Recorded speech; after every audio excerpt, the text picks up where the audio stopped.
Hello, good people. Welcome back to Global Happenings. Today, we're so excited to have you again. Call it Black Saturday for Imolites, and you wouldn't be wrong because they have just lost more than 100 youths in a particular fire, which you're going to hear full details of it in a jiffy. I mean, this is unbelievable that this kind of a thing is still happening in our community. But first of all, let's just give you full details of it before we go into further analysis. But before we do that, do well to hit on the red subscribe button and also the bell icon so that you can get notification anytime we publish our videos. Now, according to the news, at least 100 persons are feared dead as fire engulfed an illegal crude oil refining site at Adaezi forest in Ohaji, Egbema local government area of Imo State. It has been gathered that about 150 others sustained serious degree of burning. Speaking on the ugly development, the State Commissioner for Petroleum Resources, Goodluck Opiah, who represented Governor Hope Uzodinma of Imo State during his visit to the scene, said the fire consumed the lives of so many youths. According to his words, he said, "At the moment, I can't really confirm the number of the deceased because many family members have removed the corpses of so many others." Opiah said Okenze Onyewoke, the owner of the illegal refinery, had been declared wanted by the government of Imo State. According to him, he said, apart from this calamity, the act has destroyed the aquatic life of the community. Our people before now are predominantly farmers and fishermen. Looking around, you find smoke coming from these illegal acts. If this is not enough for any person to stop, I think the community is heading for what I can't describe. Most of the people who are engaging in this act are from Rivers, Biafra, and other neighboring states, and it is sabotage for our people to allow these illegal acts to continue. I wish to appeal to our youths to desist from making themselves available for these illegal acts. This is a suicidal business they got themselves into. On behalf of Imo State government, we condole with the bereaved family. Imo State government pray God give the family of those who lost their lives the fortitude to bear the irreparable loss. An eyewitness, one Mr. Adaezi Ikedi, disclosed that the incident happened around 11 p.m. last night.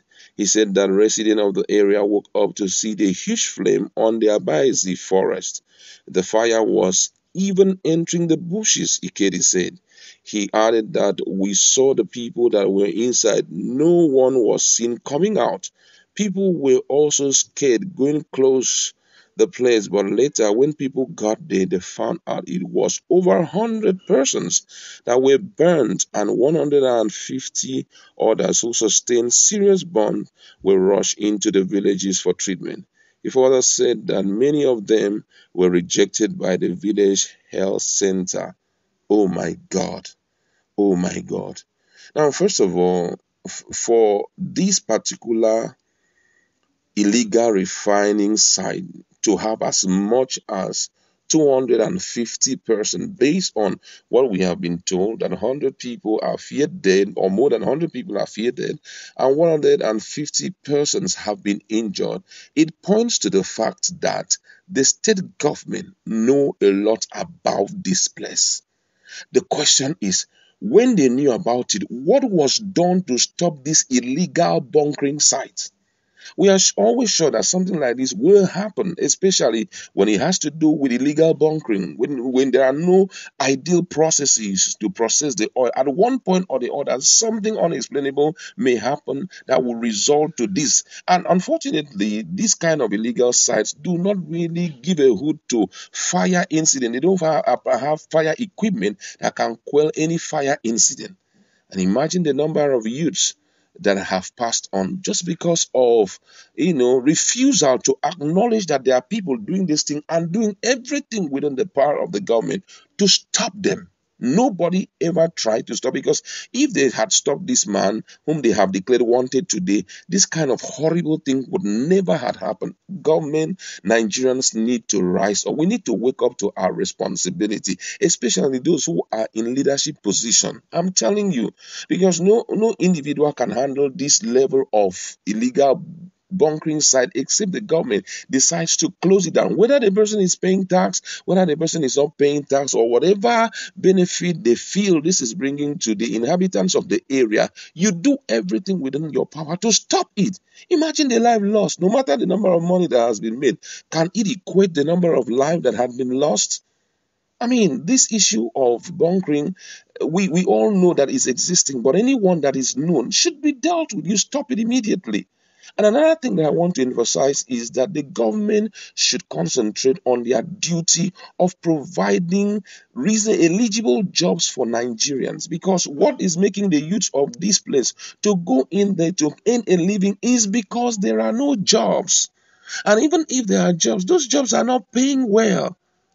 And you know what worsened this whole thing was when it all started far back, nobody was fighting against it. So by the time a young man realized that in a particular month he will be able to make as much as 300, 400, 500,000 naira, and you're talking about paying him 30,000, 40,000, 59,000 naira a month, he will never do it. He will say, let me take the risk. That is what has been causing all of this. So the best thing is you don't even allow it to happen.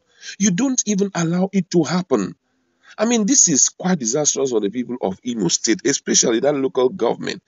And I don't know what the plan of the government is in respect to dealing with illegal refineries. Nigeria as a country, we don't even have a refinery. Not even one. We have some small one. But the main one that will process is not even there.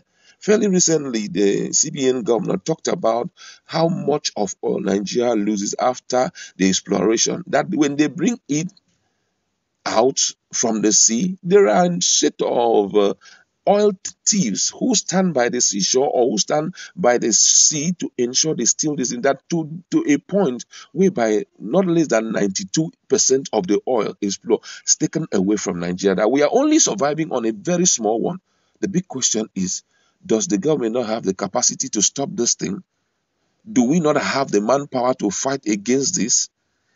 And unfortunately, when they start testing this money like this, no matter what you do to stop them, you can't stop them. The government is behind all of this. Let's be real. If the government do their due diligence, nothing of sort can be happening. If the government is standing by their duty post, protecting lives and property, providing jobs and relevant things that will make life better for the people, all of these will not be happening. It is a high time we wake up and correct this narrative, because it is going to worsen the situation of this country day after day.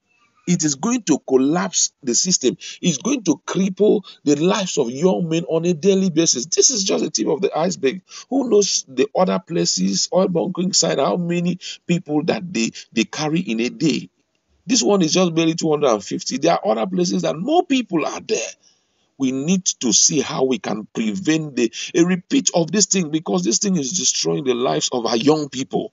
Some people do not even care about hustling again. What they know is to go into the bush, get engaged in this bunkering business and make good money, come out of it. And before you know, a legit work is not what people are striving to do again. This must be stopped. However, the federal government or the state government will do to stop the repetition of this, they should do it. We'd like to leave it there. I'm so troubled about this, but well, it has happened. It has happened. A lesson has been learned. Go to our comment section. What do you have to say for those living in that area? What do you have to say about this particular happening?